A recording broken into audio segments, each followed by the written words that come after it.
اور ابھی آپ کو بتائیں انتہائی طاقتور موسمیاتی سسٹم نے پاکستان کا رخ کر لیا۔ کراچی سمیت ملک بھر میں ریکارڈ توڑ سردی کا امکان ہے۔ مری میں 1.5 فٹ تک برف باری کے خدشہ ظاہر کیا گیا، جس کے بعد اداروں کو الرٹ کر دیا گیا ہے۔ خیبر پختونخوا اور کشمیر میں بارش اور برف باری کی وجہ سے فلیش فلڈ کا خطرہ موجود ہے۔ سسٹم نے اپنے اثرات بھی دکھانا شروع کر دیے ہیں۔ دیونی، گوادر اور مکران میں تیز ہواؤں کے ساتھ بارش شروع ہو گئی۔ موسم نے اپنا رنگ بدل لیا۔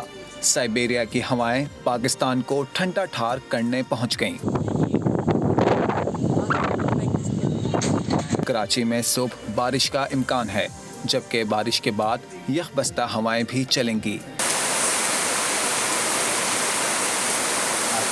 درجہ حرارت سنگل ڈیجٹ میں جا سکتا ہے۔ بلوچستان کے بیشتر اضلاع میں بھی آج سے بارش اور برف باری کا امکان ہے۔ ساحلی علاقوں میں بارش جاری ہے۔ مری میں اگلے 2 روز تک شدید برف باری کا امکان ہے۔ 18 انچ سے زائد برف باری کی پیشگوئی کے بعد متعلقہ اداروں کو ہائی الرٹ کر دیا گیا۔ خیبر پختونخوا اور کشمیر میں بارش اور برف باری کی وجہ سے فلیش فلڈ کا خطرہ پیدا ہو گیا۔ فیڈرل فلڈ کمیشن نے سوات، چترال، دیر، مالاکنڈ اور مانسہرہ سمیت متعدد اضلاع کے لیے بھی الرٹ جاری کیا ہے۔ مغرب سے آنے والا یہ سسٹم 24 جنوری تک جاری رہے گا۔